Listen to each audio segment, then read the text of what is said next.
Ingaba kwenzeka ntoni nxa iingcango zivaliwe bethu? Steven, ukudla wakho kuredi mfanami. Libali losapho lakwaMazibuko eli.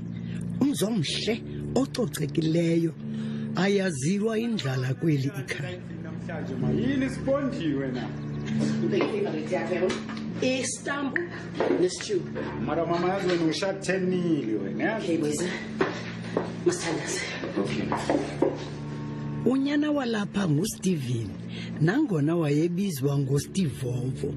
Wayengumfana othobileyo apha kokwabo. Kodwa kwakukho amahe ngoStevovo abalekisa umzimba. Ebusweni bukamamake ibhotolo yayinganyibilike emlonyeni wakhe tu. Ngaphambi kokuthi isikole asena gesi. Ngizofuna ukuthenga electricity. Into ezincane lezo. Ilungile la. Ngiyabonga mfana wami.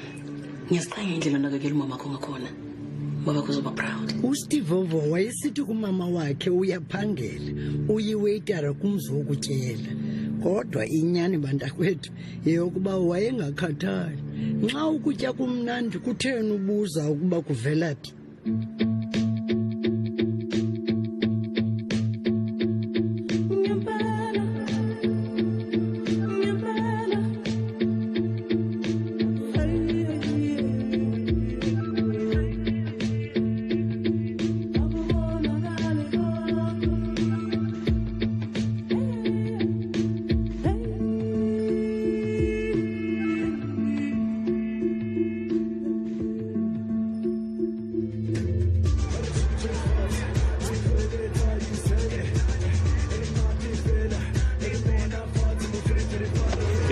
Phela iwena manje.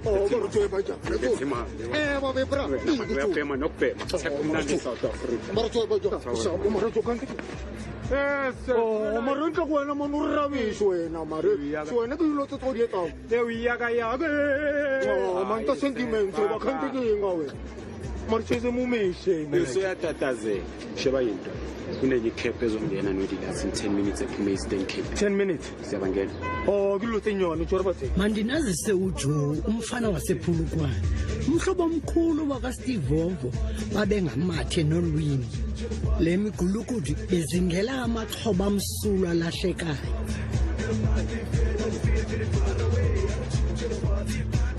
Lo ngumakhulu uMathanga uzokundwendwela unyana wakhe. Ngumntwana wokuqala kusapho lwakhe ukufumana isidanga. Uyaqala ukuzeRhawutini uze kumbhiyozo lothweso sidanga lukanyana wakhe. Wayeqala ngqa ukuza kwidolophu yeGolide ehamba yedwa emdala torhwana wabalixhoba lezihandi.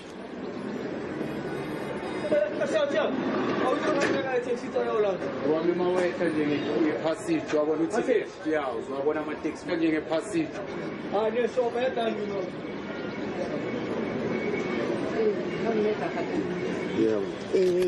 Tata ngicela ukuba usekulinda Okay, kufuna itaxi yakho. itaxi yakhona mntana.